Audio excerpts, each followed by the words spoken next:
ഹരി ഓം, നമസ്കാരം. ഏതാണ്ട് 20 വർഷങ്ങളായിട്ട് കശ്യപ വേദ റിസർച്ച് ഫൗണ്ടേഷൻ എന്ന പേരിൽ ഒരു സംഘടനയുമായി ബന്ധപ്പെട്ടിട്ട് അതിൻ്റെ ആചാര്യൻ ശ്രീ M.R.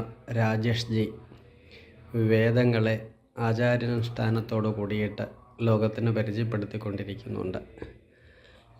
ഏതാണ്ട് 100ഓളം എപ്പിസോഡുകൾ വേദപുഷ്പം എന്ന നാമധേയത്തിൽ യൂട്യൂബിലൂടെയും പ്രചരിപ്പിച്ചു കഴിഞ്ഞു. തുടർന്നും അത്തരത്തിലുള്ളതായ കാര്യങ്ങൾ നിർബാധം നിർവഹിക്കാനാണ് അദ്ദേഹവും സഹപ്രവർത്തകരും തീരുമാനിച്ചിട്ടുള്ളത്. അവർക്ക് ഈദൃശമായ പ്രവർത്തനത്തിലൂടെ സമാജത്തിന് വേദവിഹിതമായ കാര്യങ്ങളെ ആചാരാനുഷ്ഠാനത്തോടു കൂടിയിട്ട് ഉൾക്കൊള്ളാൻ വേണ്ടിയിട്ട് ഉള്ള പ്രവർത്തനം നിർവഹിക്കുന്നതിൻ്റെതായ പേരിൽ എല്ലാ തരത്തിലുള്ളതായ ഭാവുകങ്ങളും നേരുന്നു. തുടർന്നും നിർബാധം ഈ കാര്യങ്ങൾ സമംഗളം നടക്കട്ടെ. അതിന് ഗണേശ ഭഗവാന്റെയും ഗുരുപരമ്പരയുടെയും അനുഗ്രഹമുണ്ടാവട്ടെ എന്ന് പ്രാർത്ഥിക്കുന്നു. നന്ദി, നമസ്കാരം.